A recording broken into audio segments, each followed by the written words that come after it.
Looking at 2020, first quarter fundraising totals are in for all the Democratic presidential primary candidates, providing evidence of momentum among a growing field of hopefuls. Joining us now, former Treasury official and Morning Joe economic analyst Steve Rattner. So let's talk about what the money means, what it really shows, and who's ahead.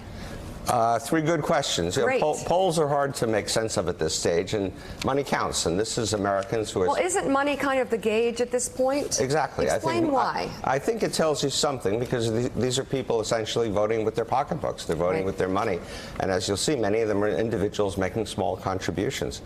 And so let's start with the Q1 fundraising totals, which are now all out now. And there's a fair amount of, I'll call it gamesmanship going on, where candidates sometimes transfer money from other accounts and this and that. But when you pull the numbers apart, what becomes clear, as I think probably people do know pretty well, is that Bernie Sanders has really done an extraordinary job. He's raised $18.2 million in the first quarter.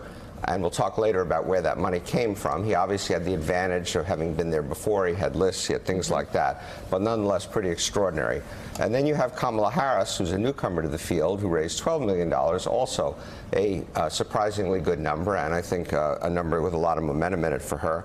And then after that, you have, interestingly, two newcomers. You have Beto O'Rourke and you have Mayor Pete, who both did very well, raising $9 and $7 million respectively. And then what's also interesting is that after that, it kind of really starts to drop off pretty sharply.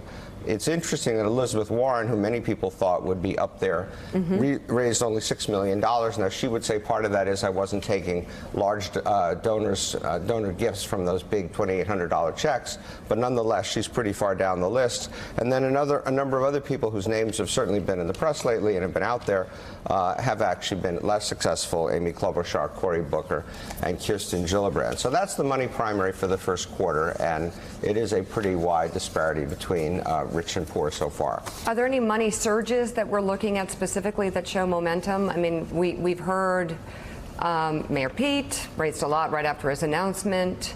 Are there other candidates that are showing? And Bernie, obviously, is just... Well, Bernie was there from the beginning. Right? Mayor Pete and Beto O'Rourke came in later, and therefore we'll have to see how Q2 does, but a lot of them were making money, raising money for their exploratory committees before they even announced. So there's a little bit of gamesmanship in that too. Have you got the repeat donors, the small donors? Have you got a chart for that? What do you know, Mike? We have a chart for that. That's the one I'm interested in. Here it comes right now.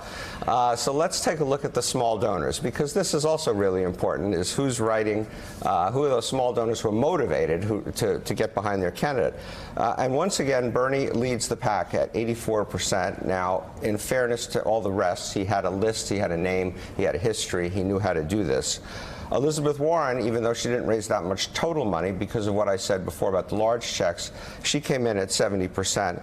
And then our two sort of new faces in town, with all the appeal that goes with it, Mayor Pete and Beto O'Rourke, are the next two. But then it kind of goes off a cliff, and you can see as you get down to the second part of the group, Kamala Harris was at 37%, Amy Klobuchar was at 35%. Then you drop down to Kirsten Gillibrand at 17% and Cory Booker at 16%. Stephen, I don't understand one thing. Is money important as a proxy for political support, or is money important as something you can buy things with? How do we understand this? Well, I think first and foremost, it's something you can buy things with, and you have to run a campaign. And we can talk about the spending. Some of them are spending more. But in my mind, at this stage, with polls not really meaning a heck of a lot, the fact that you have so many small donors, and you see the fact that these are small donors, these are not rich people on Park Avenue, writing these small checks, I think it says something about what their commitment. And they have the ability to repeat and to keep donating, and once they become invested in a candidate. I do think these fundraising numbers, big picture, show that Kamala Harris is perhaps not getting as much attention as the money that she's raised merits, but that is from majority large donors, in the sense that she's only at 37% of donors less than 200. However, though, those are large donors who are going to continue to probably stay with her campaign throughout the duration. And then let's look at Trump. So this is interesting. This is big. This is really unusual. So if you look at what's been going on over the last 2 years, unbeknownst to many people, probably not to some of the viewers of this show, Donald Trump, from the day he entered the White House, began his 2020 re-election campaign and began raising money for it, both the $2,800 and smaller checks that you're allowed to raise, as well as money that you're allowed to raise through victory committees and through super PACs and things like that. And so he has already raised or received from these other committees, this is through the end of last year, so not even Q1, up to $68 million, and he spent most of it, a lot of it on digital, a lot on building that digital expertise that many people think helped him win last time. And if you run down the list of his predecessors, all the way from Obama back to Bush 41, you can see that virtually none of them did anything during their first 2 years in office, including raising money or spending money. Rick Tyler, what does this tell us? Well, I think it's very interesting on the Democratic side. Kamala Harris is clearly getting a lot of large checks. She also comes from California. Bernie Sanders is a well-established fundraiser. He's ran for president before. So I really think the big news here is Beto O'Rourke and particularly Pete Buttigieg on the Republic. But I want to say this about money. I think it's very interesting. That second chart that Steve showed is the most important to me because it shows small donors means grassroots support, right? And large donors don't necessarily mean grassroots support. So let me give you an example. Back in 2016, Jeb Bush had raised over $100 million for a super PAC that would support him before he even announced. And we know that Jeb Bush really never got off the ground. So yes, consultants love money. And it buys a lot of things, and particularly if you use it to buy advertising.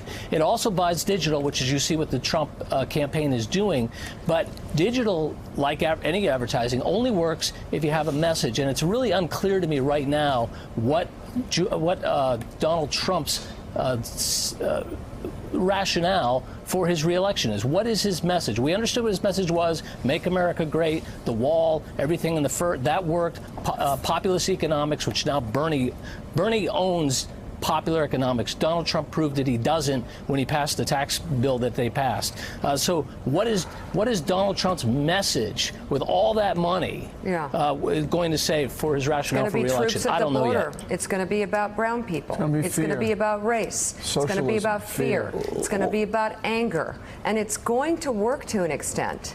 That's why the Democrats, Steve, let me know if you disagree. I mean, you've watched this closely through from many angles as a reporter, but also being married to someone who is, very involved in politics, and then being on this show. What do the Democrats need to do to compete? Because that's hard to compete against to an extent. Well, first, a lot of especially with those numbers. I agree with all of you about Trump's message, but remember, Trump was incredibly effective on the digital side last time, and a lot of that money I showed you that he's spending now, he's spending to build a digital operation. And the Democrats, partly because there's a primary of 15 or more of them, are frankly doing nothing. And so there is a problem on the digital side with the Democrats. There is a problem on the messaging side with the Democrats. As you've all said, no one has really been able to reduce what they're for, with possible exception of Bernie, to something that people can comprehend. It's hard to comprehend a 20-point plan. And so there's an enormous amount of angst among my friends in the Democratic Party right now about Bernie's very strong lead, not just in the money, but also in the polls. I also think two things. I think Trump does have slightly more of a message than you're suggesting because of the tax cuts, because he's wound down America's involvement in foreign wars. I think that will play. And I think the Democrats have made this to some extent a vote about their own fitness. Issues about socialism, issues about taking away private health insurance from 175 million Americans.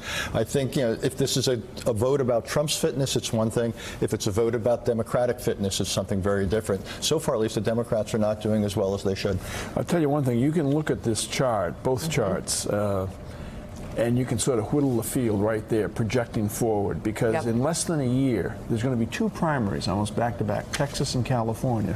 And you're going to need enough money by the end of this calendar year to participate in both states, because you're going to have to go up. Mayor Pete's That's a big burn one. rate is impressive. I That's think a it's big like one. 10%. Steve Ratner, thank you very much. Richard Haas, thank you both. Thank you. Still ahead, Bernie Sanders reaches out to Fox News viewers, and President Trump doesn't seem happy about it. He needs to call his network. Steve Kornacki and John Heilman will join the table. Plus, we'll be joined by former CIA Director John Brennan. We'll talk to him about what we can expect from the Mueller report, which should be out tomorrow in a redacted form, so we don't know how much of the report we're actually going to get, but we're looking for it.